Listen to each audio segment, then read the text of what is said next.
బురద రాజకీయాలకు ఈరోజు కాంగ్రెస్ పార్టీ ముఖ్యమంత్రి గారు ప్రయత్నం చేస్తూ ఉన్నారు. ఇలా కాళేశ్వరం ప్రాజెక్టు గురించి మీరు ఎంత తక్కువ చేసి మాట్లాడినా కూడా అది ముమ్మాటికి తెలంగాణకు వరప్రదాయిని. మీరెంత దుష్ప్రచారం చేసినా కూడా ఇది కాళేశ్వరం ప్రాజెక్ట్ అనేది డెఫినెట్గా రేపటి తెలంగాణ ప్రజలకు ఈ రాష్ట్రానికి జీవధార. డ్యాం నుంచి సూర్యాపేట దాకా నిండిన చెరువులు, పండిన పంటలకు సాక్ష్యం కాళేశ్వరం ప్రాజెక్టు.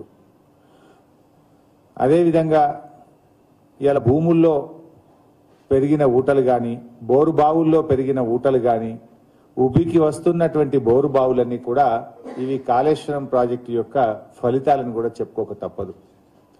ఇలా కూడవెల్లి వాగు పొంగిందన్నా, హల్దీ వాగు దుంకిందన్నా, అన్నపూర్ణ రిజర్వాయర్ నిండిందన్నా, రంగనాయక్ సాగర్, మల్లన్న సాగర్, కొండపోచమ్మ సాగర్ కింద పచ్చటి పంట పొలాలు ఈరోజు కనబడుతున్నాయంటే అది కాళేశ్వరం అందించిన ఫలితం అని చెప్పి కూడా చెప్పుకోక తప్పదు.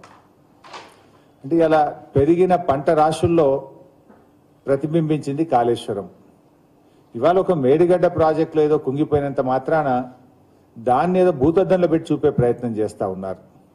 మొత్తం ప్రాజెక్టును ఇలా డ్యామేజ్ చేయాలనేటువంటి ఒక దుష్ట పన్నాగానికి రాష్ట్ర ప్రభుత్వం పాల్పడతా ఉంది. నేను అనేది ఒకటే, సరే ఆ సంఘటనను మేము కూడా తీవ్రంగా ఖండిస్తూ ఉన్నాం. నేను అసెంబ్లీలోనే చెప్పిన దాని మీద ఏ విచారణ అయినా మేము సిద్ధంగా ఉన్నాం. దోషులను శిక్షించండి, కానీ పునరుద్ధరణ చర్యలు వెంటనే చేపట్టండి అని చెప్పి మేము శాసనసభ ద్వారా ప్రభుత్వానికి చెప్పాం.